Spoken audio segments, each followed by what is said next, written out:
Teaching financial responsibility to our kids, obviously very important, Derek. As a father of two little boys, you definitely know this. But I've got a 9-year-old with me this morning who already gets it. She is sharing her knowledge with her peers. Danny and Ava Kofke are here with me this morning to talk about her book, The Financial Angel. She also has an angle as well. This, of course, Ava, this is her dad, Danny. Good to see both of you. Let me start with you. This really has become a family thing. You are an author, and you've written about finances, and now you're giving this over to your 9-year-old. That's right. Yes. Well, actually, she wrote at 9. She's 11 now. Oh, wow, excuse me. So it has a wealth more of knowledge in those 2 years, right? So, no, but it took me 30 years to write a book, and she did it in 9 years. So she's ahead of the curve for me. How did you decide, okay, this is something I want to do? And you're looking at her book here, The Financial Angel. How did you decide, okay, you know what, I'm going to write a book, Dad? Well, it was actually my dad's idea, because in 3rd grade I wanted a laptop. Okay.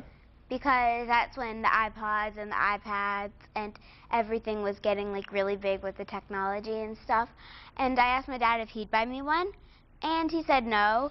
So he started giving me ways to write money, like in the winter salting the ice and mowing lawns. And one of them was writing a book. So the next 4th grade summer I really wanted one. So I decided to start putting it together, and then we sent it in to the publishers. And this right here is the result, folks. This is the book.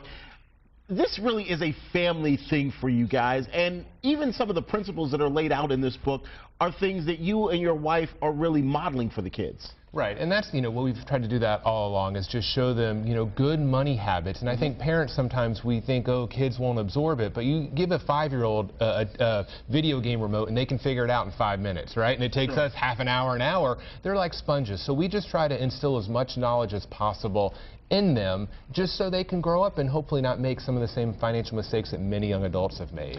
What have you learned from all of this? You wrote in here in conclusion, and in this conclusion, you've got a number of things that you're kind of telling kids, hey, these are some things to look out for.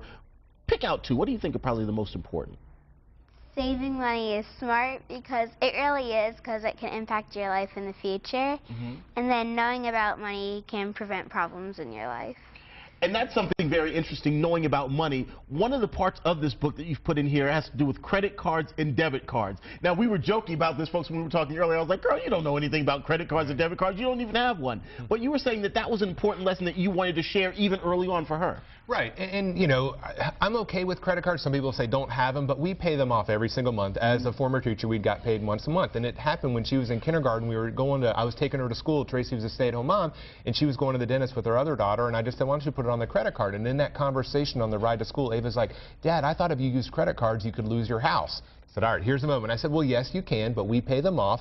But with a debit card, that comes right out of our bank account. So it is better to use a debit card. So even at a young age, we kind of just told her the differences between the two. You shared this book with some of your classmates, some of your friends.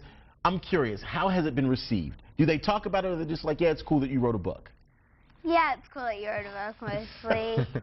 I would imagine you're probably like the coolest kid on the block, because you're probably the only person that can say I'm an author. Good to have both of you here. We appreciate you coming in and talking with us this morning. Thank you.